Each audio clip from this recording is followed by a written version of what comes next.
बिस्मिल्लाहिर्रहमानिर्रहीम, अस्सलाम वालेकुम। आज हम प्राइम मिनिस्टर ऑफिस में आए कुछ देर पहले और एक बहुत अच्छी मीटिंग अटेंड की और कुछ इनसाइड इन्फॉर्मेशन मिली कि किस तरह से गवर्नेंस को बेहतर बनाने के लिए प्राइम मिनिस्टर कोशिशें कर रहे हैं और चल क्या रहा है, ब्यूरोक्रेसी को किस तरह से चलाने की कोशिश की जा रही है। और प्राइम मिनिस्टर ने दिए हैं कुछ सख्त अहकामात और ये वाज़े कर दिया है कि अब मज़ीद मोहलत नहीं मिलेगी। बड़ी इंटरेस्टिंग इन्फॉर्मेशन है, मैं आज आपके साथ शेयर करूंगा कुछ देर बाद जब ये व्लॉग हम अपना शूट कर रहे होंगे। लेकिन मैंने सोचा कि आपको थोड़ा सा प्राइम मिनिस्टर ऑफिस का व्यू भी दिखा दिया जाए और ये भी कि यहाँ पे अब से थोड़ी देर पहले एक बहुत ही ज़बरदस्त मीटिंग हुई है, बहुत सी इनसाइड इन्फॉर्मेशन मिली है। कुछ ऑफ द रिकॉर्ड है, कुछ ऑन द रिकॉर्ड। तो जो ऑन द रिकॉर्ड इन्फॉर्मेशन होगी मैं आपके साथ आज शेयर करूँगा।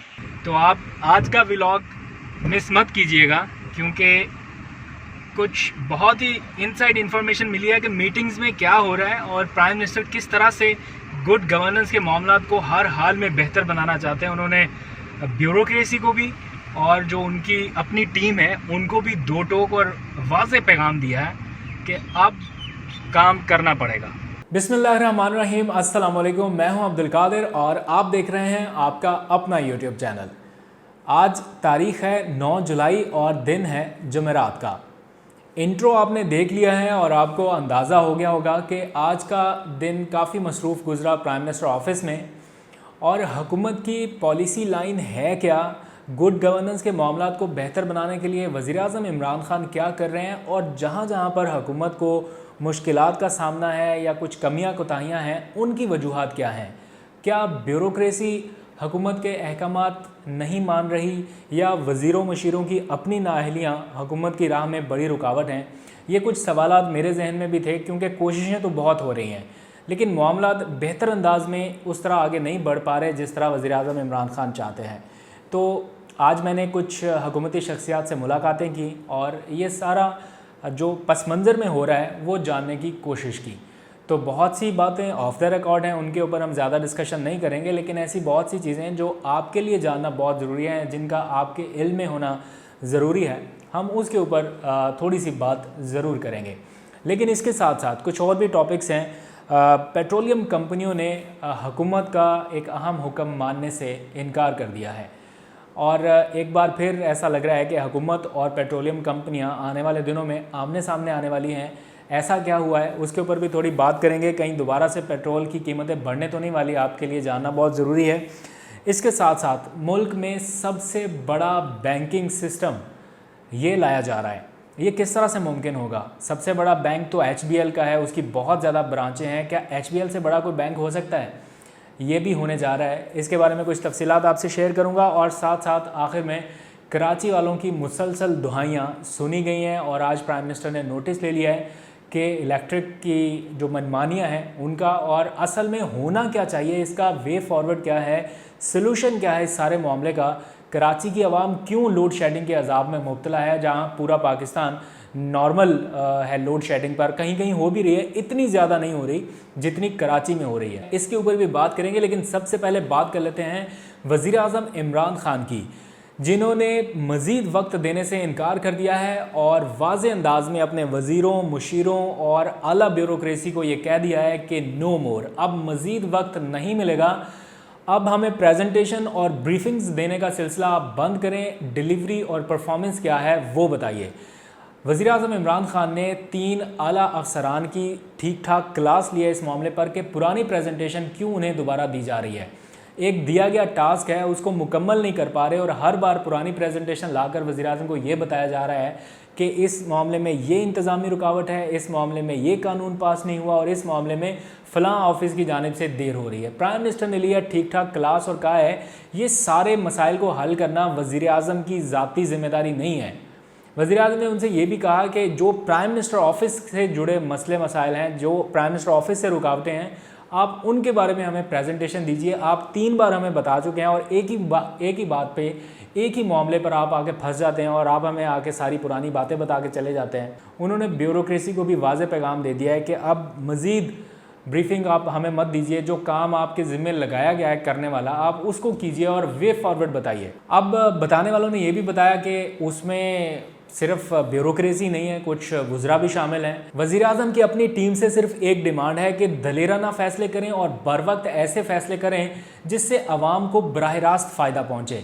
उन्होंने ये भी ऑफ़र किया है कि हर किस्म का प्रेशर वो खुद लेने के लिए तैयार हैं, चाहे वो प्रेशर मीडिया के हलकों से आए, अपोजिशन की जानिब से आए या अवामी हलके किसी किस्म का प्रेशर हुकूमत के ऊपर क्रिएट करने की कोशिश करें। वो हर किस्म का प्रेशर लेने के लिए तैयार हैं, लेकिन फ़ैसले इस तरह के करें जिस पर फौरी तौर पर अमल दरामद हो सके और आवाम को फ़ायदा होता हुआ नज़र आए। 2 साल का वक्त गुजर चुका है, 3 साल बाकी हैं, उसमें से भी 1 साल तो अभी गुजर जाएगा, उसके बाद तो मामला सारा इलेक्शन प्रोसेस की तरफ चला जाएगा और अभी भी अगर मामला को बेहतर ना किया गया तो फिर देर हो चुकी होगी। तो यही वजह है कि वज़ीर आज़म ने क्लास ली है अफसरान की जो बार बार डिलेइंग टैक्टिक्स कर रहे हैं। आप लोग बहुत सोचते हैं कि क्यों डिलीवरी नहीं हो पा रही, डिलीवरी वाला सिस्टम ही नहीं है। हर बात पे डिलेइंग टैक्टिक्स, हर बात पे कोई ना कोई हीला बहाना, अभी फ़लाँ जगह पे फ़ाइल रुक गई है, अभी फ़लाँ ऑफिस की जानिब से एतराज़ लगा दिया गया है। तो इस सारे मामले से प्राइम मिनिस्टर फेडअप हैं और उनको ये लग रहा है कि बुनियादी इस्लाहात जो हैं वो बहुत ही ज़्यादा ज़रूरी हैं, लेकिन अब अगर बुनियादी इस्लाहात के मामले की तरफ चले गए तो फिर 5 साल तक ये मामला इसी तरह लटक जाएगा। बुनियादी इस्लाहात जब तक नहीं करेंगे सिस्टम परफॉर्मेंस जो है वो नहीं दे सकेगा, नहीं बेहतर हो सकेगी। और आवाम इतनी बेचैन है, क्यों कुछ अपोजिशन का प्रेशर रहता है, कुछ अवामी हलकों का भी प्रेशर रहता है कि तब्दीली तब्दीली तब्दीली कब नज़र आएगी, कहाँ नज़र आएगी। तो ये बेचैनी ख़त्म होनी चाहिए। इसीलिए प्राइम मिनिस्टर ने कहा है आप मुश्किल फ़ैसले कीजिए, तनकीद मैं खुद बर्दाश्त कर लूँगा। उन्होंने बताया हमें कि जब पेट्रोलियम मसनूआत की कीमतें कम हो रही थी तो प्राइम मिनिस्टर इमरान खान को ये बताया गया कि आप इतनी ज़्यादा मकदार में पेट्रोलियम प्राइसेस को कम ना करें, बाद में जब ऊपर करनी पड़ी ये कीमतें तो बहुत ज़्यादा प्रेशर आएगा और ये हुकूमत बर्दाश्त नहीं कर पाएगी। और ये तजवीज़ दी गई प्राइम मिनिस्टर को कि आप पेट्रोलियम मसनूआत की कीमतों में 25 रुपये तक कमी करने की बजाय 5 रुपये तक की कमी कीजिए और बाकी जो रकम है वो आप आवाम से वसूल करते रहें, लेकिन लगाएं वापस आवाम के ऊपर ही, बेशक उसको एहसास प्रोग्राम के साथ लिंक कर दीजिए। लेकिन उस वक्त प्राइम मिनिस्टर ने यह तजवीज़ मानने से इनकार किया और उन्होंने कहा कि इस वक्त ज़रूरत है आवाम को रिलीफ़ देने की, क्योंकि कोविड की सूरत हाल भी बहुत ज़्यादा सख्त चल रही थी। तो उन्होंने कहा कि आवाम को फौरी रिलीफ़ मुंतकिल कर दिया जाए और बाद में अगर कीमतें बढ़ानी पड़ी तो बढ़ा लीजिए, सारा प्रेशर मैं ख़ुद बर्दाश्त करूँगा। और इसीलिए जो पिछले दिनों 25 रुपये की कीमत में इजाफा आपने देखा है, इसमें प्राइम मिनिस्टर ऑन बोर्ड थे और उनके कहने पर ही ये सारा हुआ। और फिर आपने देखा कितना बैकलैश देखने में आया, हुकूमत की ऐसी तैसी कर दी, मीडिया ने भी, अवामी हलकों ने भी, हमने ख़ुद बड़ी तनकीद की। पेट्रोल के बारे में मामला छिड़ गया है तो थोड़ी सी बात कर लेते हैं पेट्रोलियम कंपनियों की, जो एक माफिया का रूप धार चुकी हैं और हुकूमती फ़ैसलों को तस्लीम करने के लिए तैयार नहीं है। आपको याद होगा कुछ दिन पहले प्राइम मिनिस्टर इमरान खान और वफाकी काबीना ने मुश्तरका तौर पर यह फ़ैसला किया था कि पाकिस्तान में यूरो 5 क्वालिटी का पेट्रोल इंपोर्ट किया जाएगा। लेकिन अब इतलात आ रही हैं कि पेट्रोलियम कंपनियां ये फ़ैसला मानने को तैयार नहीं हैं, क्योंकि प्रॉफिट मार्जिन बहुत कम रह जाएगा। आपको और हमें पेट्रोल के नाम पर जो गंद बेचा जा रहा है वो बहुत ही सस्ता मिल जाता है पेट्रोलियम कंपनियों को और फिर उनको बेचकर भारी मुनाफा कमाया जाता है। अगर यूरो 5 का पेट्रोल पाकिस्तान में आ गया, जो कि आला क्वालिटी का पेट्रोल है, तो उसमें प्रॉफिट मार्जिन उस तरह से नहीं रहेगा और उसकी कीमत भी हुकूमत बढ़ाने की इजाज़त नहीं दे रही, इसी कीमत पर बेचना पड़ेगा। इसलिए कंपनियों को हो गया है प्रॉब्लम और उन्होंने शुरू कर दिए फिर से लॉबिंग और हुकूमत को पैगाम पहुंचाया है कि वो फौरी तौर पर यूरो 5 पेट्रोल की सेल जो है उसको शुरू नहीं कर सकते। और बहाना ये बनाया गया है कि हमारे पास वो सिस्टम और टेक्नोलॉजी नहीं है जिस पर हम यूरो 5 को कन्वर्ट कर सकें।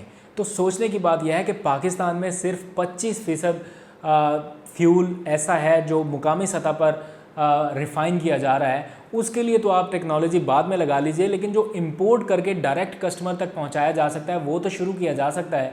लेकिन उसमें भी बहाने बनाए जा रहे हैं कि जी उसको इंपोर्ट करने में लागत बढ़ जाएगी, फिर हमें 10 से 15 रुपये तक पेट्रोल जो है वो महंगा करना पड़ेगा, या 5 रुपये से 10 रुपये तक महंगा करना पड़ेगा।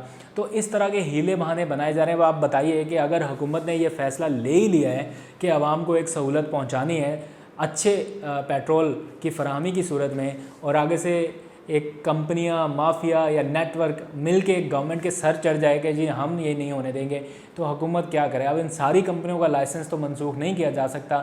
यहाँ पर आ जाता है परफॉर्मेंस डिलीवरी का मामला, डिलेइंग टैक्टिक्स का मामला, जिससे प्राइम मिनिस्टर को लड़ना पड़ रहा है। और ये हर दिन हो रहा है, हर रोज़ हो रहा है। कोई ना कोई नया माफिया, कोई ना कोई नई लॉबिंग जो है वो एक्टिवेट होती है और हर मामले में कोई ना कोई नई हर्डल क्रिएट की जाती है। तो बहरहाल ये मामला इसी तरह चलते रहेंगे। एक नए माफिया की बात करते हैं, के इलेक्ट्रिक। उसने भी एक तरह से अपने आप की मोनोपली इतनी ज़्यादा स्ट्रॉन्ग कर ली है कि वो भी किसी माफिया से कम नहीं है। किसी और कंपनी का कंपटीशन ही नहीं है के इलेक्ट्रिक के साथ। वो चाहे 12 घंटे की लोड शेडिंग करे, चाहे 24 घंटे की लोड शेडिंग करे, उसे कौन पूछे।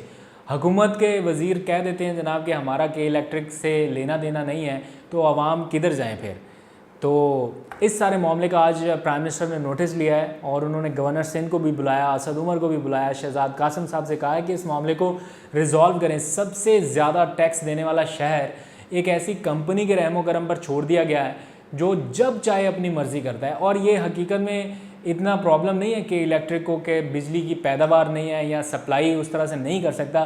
बस जहाँ पर हुकूमत को ब्लैकमेल करना हो, जहाँ पर हुकूमत को दबाव में लाना हो, एक्स्ट्रा गैस चाहिए, एक्स्ट्रा फ्यूल चाहिए, गवर्नर बात नहीं सुन रहा, उनसे मीटिंग नहीं तय हो रही, अब मीटिंग तय करनी है तो पूरे शहर में लोड शेडिंग शुरू हो जाएगी कि गवर्नर खुद गए कि आओ जी आओ मीटिंग कर लेते हैं।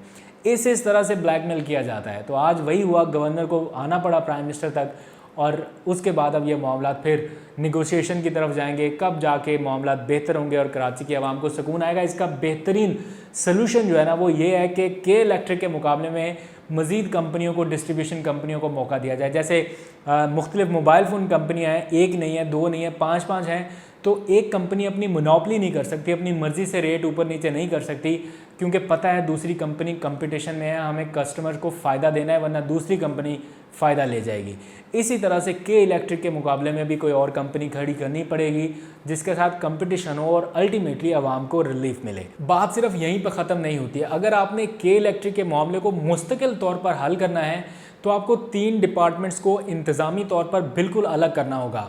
आपको प्रोडक्शन के इलेक्ट्रिक की, यानी जहाँ से जनरेशन होती है बिजली की, उसको अलग करना होगा। इसके बाद ट्रांसमिशन लाइंस बिछाने वाला सारा सिस्टम एक अलग इंतज़ामी शोबा होना चाहिए और फिर सप्लाई वाला एक अलग शोबा होना चाहिए। 3 शोबे मिलकर काम करेंगे तो कराची की आवाम को रात को सुकून से नींद आ सकेगी, उनको बिजली मिल सकेगी। कब ये मामला हल होंगे, इसकी मज़ीद तफसीलात भी आपके साथ शेयर करूँगा। अब तक के लिए इतना ही, इजाज़त दीजिए, अल्लाह हाफ़िज़।